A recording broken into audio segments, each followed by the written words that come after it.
Hello, welcome to another tutorial from EpoxyJewelry.com. Today I'm going to do a bit of an experiment. Not sure how it's going to work out, but what I'm going to do here is I have a plastic bottle that was originally one of our epoxy bottles, and I've cut the top off. And what I'm going to do is fill it full of one color of epoxy, and then I'm going to use these little plastic pipettes to go inside of it and mix other colors. So you get kind of a, think of the marbles, you know, the cat's eye marbles, how they got swirls of colors inside.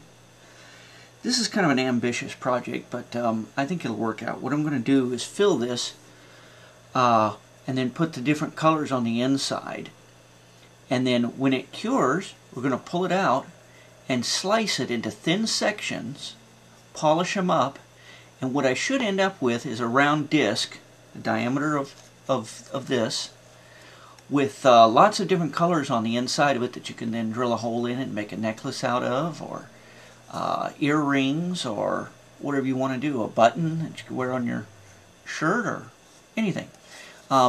This material, the same material that we sell our epoxies in, is very stick resistant, so I won't need any type of a mold release or anything in this.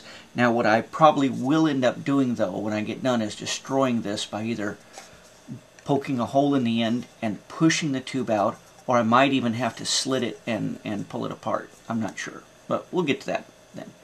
So I'm going to go ahead and mix up enough epoxy to partially fill this, and I'm going to tint it just a light yellow so that the other colors show up in it. I don't know, maybe I won't tint it.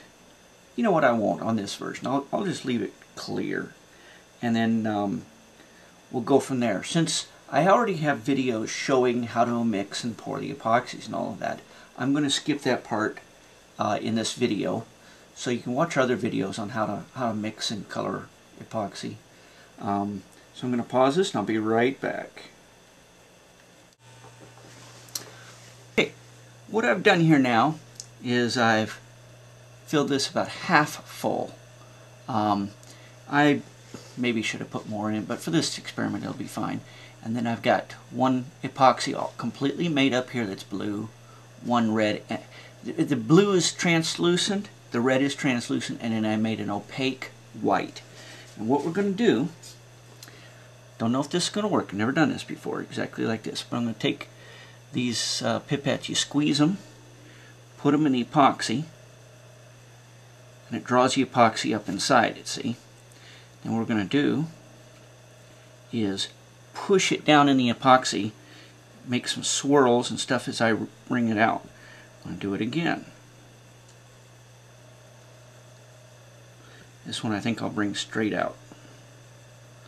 Okay, I'm going to leave that one alone for a second. And then I'm going to take, let's see, grab another pipette here. Let's do a white.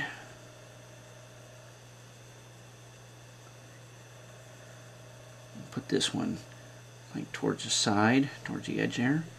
I'll do a little more white. Now this one's got a little blue in it now because I've been putting the blue in there, but that's okay. Doesn't matter. There we go.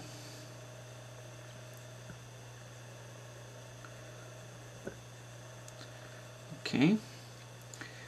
Now, do one more here in the red.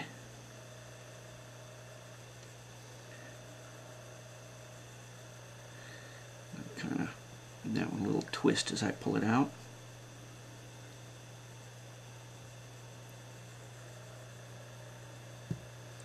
The idea is to just make random moves inside the epoxy with it as you pull it out. I push it all the way to the bottom, start pushing, and then pull it out. Push it in and pull it out.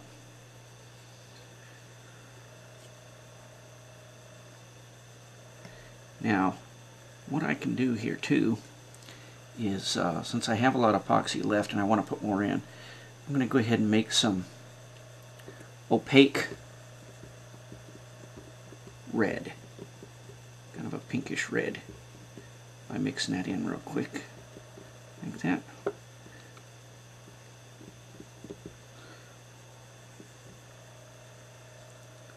Do some more with that. Oh, and I did tint the epoxy. Wasn't sure if I was going to or not, but I did tint it a very, very, very light yellow. I put like a quarter of a drop of yellow in it. I just figured if there wasn't color in every area, it would look kind of weird. So, okay, now I'm going to mix in some white into my blue here. Make an opaque blue. Let's see. I think I like it a little lighter than that. There we go.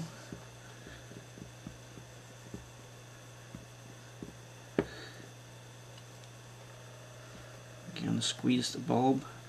Let the epoxy come up inside it. Push it down inside and pull it up as you squeeze.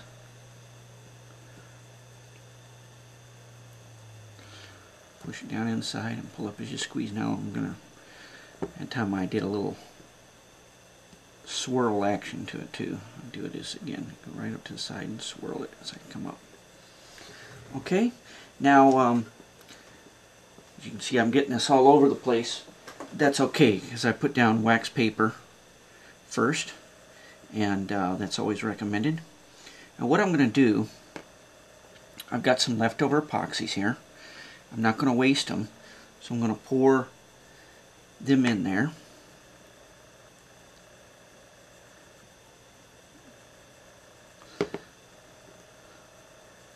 A little bit mixed colors there.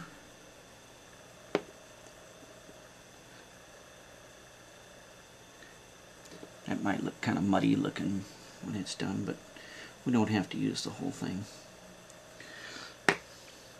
And I could take this and just lightly stir the part that I just did. Suck up a little bit and put it back. Okay. I don't think that top's going to look very good, but we'll see. Now, the idea now is I have to let this set 24 hours to harden, and then we'll pull it out and I'll cut it into pieces. Now, I have a very fine radial arm saw that I'm going to use to cut this with, and I'm going to try to cut it as thin as possible. I'm hoping to get 1/4 inch thick pieces or less out of it, cutting it across this way so that I have little thin discs. Don't know how that's going to turn out, but we'll see.